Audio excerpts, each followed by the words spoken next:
कक्षा 8वीं वाले विद्यार्थी तैयार हो जाइए, क्योंकि 20 फरवरी को आपका हिंदी विषय का पेपर है, जो कि आपसे 100% इसी प्रश्न पत्र से पूछा जाएगा। तो आप क्या करें, वीडियो को अंत तक देखें, क्योंकि यही पेपर आपकी परीक्षा में पूछा जाना है। क्योंकि समय इसका 2.5 घंटे होने वाला है। कक्षा 8 का ये पेपर है और आपका पूर्णांक 60 नंबर का होने वाला है। तो चलिए बिना किसी देरी के वीडियो को स्टार्ट कर लेते हैं। पहला है आपका बहुविकल्पीय प्रश्न।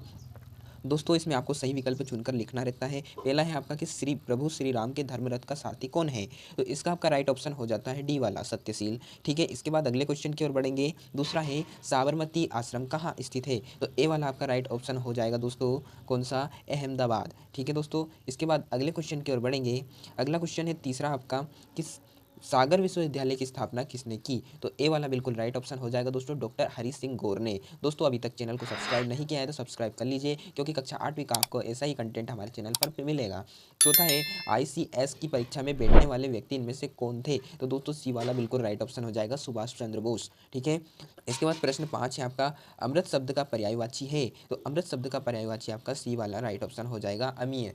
अमीय दोस्तों आपका राइट ऑप्शन हो जाएगा। इसके बाद रिक्त स्थान है आपका प्रश्न क्रमांक 6 से 10 तक। तो छठा है आपका इसमें, सुंदरता की खालिस्तान में पथ भूल ना जाना पथिक कहीं। तो इसमें आपका हो जाएगा दोस्तों क्या? माया। ठीक है, माया इसमें आपको कर देना है। ठीक है, इसके बाद अगला है सातवां, गांधी जी का प्राकृतिक चिकित्सक। यहाँ पर आपका आ जाएगा प्राकृतिक। क्या आ जाएगा दोस्तों? प्राकृतिक आपको इसमें कर लेना है। ठीक है, इसमें आपका कंप्लीट हो जाता है। इसके बाद है आठवां आपका कि बिरसा मुंडा समाज के क्या सुधारक बन गए थे? क्या बन गए थे? सुधारक। ठीक है, सुधारक बन गए थे, इसमें आपको ये कर देना है। इसके बाद प्रश्न 9 है आपका कि विश्नोई समाज की स्थापना सन में की गई थी? तो दोस्तों कब की गई थी? 1485 में। दोस्तों कब? 1485, याद रखिएगा। ठीक है, पूछा जाएगा। इसके बाद नीति में एक प्रत्यय जुड़ने पर क्या बन जाता है? तो दोस्तों क्या बन जाता है? वो आपका नीतिक बन जाता है। क्या बन जाता है?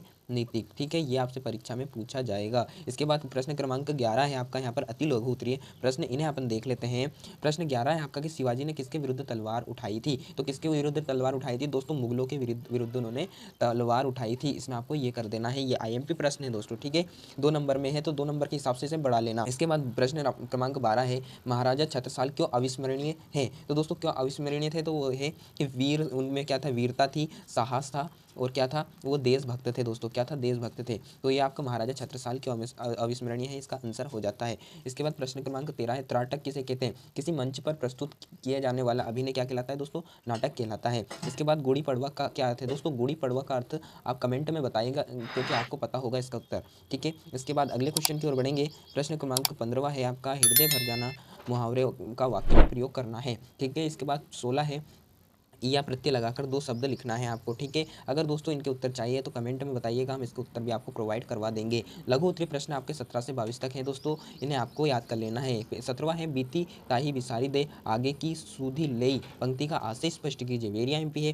प्रश्न क्रमांक 18 है, अब आसपास के घरों में मुंडेरों से 10-5 चेहरे उभर आए, नन्हा सत्याग्रही कहानी के आधार पर बताइए कि ये चेहरे किसके थे? वेरिया एमपी है दोस्तों, तैयार कीजिएगा। इसके बाद है प्रश्न क्रमांक 19 कि सालिम अली को पक्षी संरक्षण के लिए कौन सा पुरस्कार मिला था? याद कर लीजिएगा। इसके बाद 20वां है आपका, मुंडा आंदोलन पर प्रथम स्वतंत्रता संग्राम का क्या प्रभाव पड़ा था? वेरिया एमपी है, तैयार कीजिएगा, 3 नंबर में आपसे पूछा जाने वाला है। इसके बाद है आपका प्रश्न क्रमांक 21, निम्नलिखित शब्दों के विलोम शब्द लिखिए। इसका उचित का आ जाएगा अनुचित, वेजे का हो जाएगा आपका हार, और अपेक्षा का उपेक्षा आपका हो जाएगा। ठीक है, इसके बाद है आपका शीतकालीन अवकाश में अपने नाना नानी के यहाँ जाने की सूचना देते हुए उन्हें एक पत्र आपको लिखना है। ठीक है, अगला क्वेश्चन है 23वां आपका, यहाँ पर 23वां है आपका कि तलवार सोई है से क्या आशय है? वेरिया एमपी है। इसके बाद 24वां है, महर्षि परशुराम द्वारा सामाजिक उत्थान हेतु किए गए प्रयासों का उल्लेख कीजिए। वेरिया एमपी है। इसके बाद है, निम्नलिखित अपठित गद्यांश को पढ़कर नीचे लिखे प्रश्नों का उत्तर देना है। ये पद्यांश आपको पढ़ लेना है और इनके उत्तर आपको देना है, एक आपसे पूछा जाएगा। इसके बाद सबसे आखिरी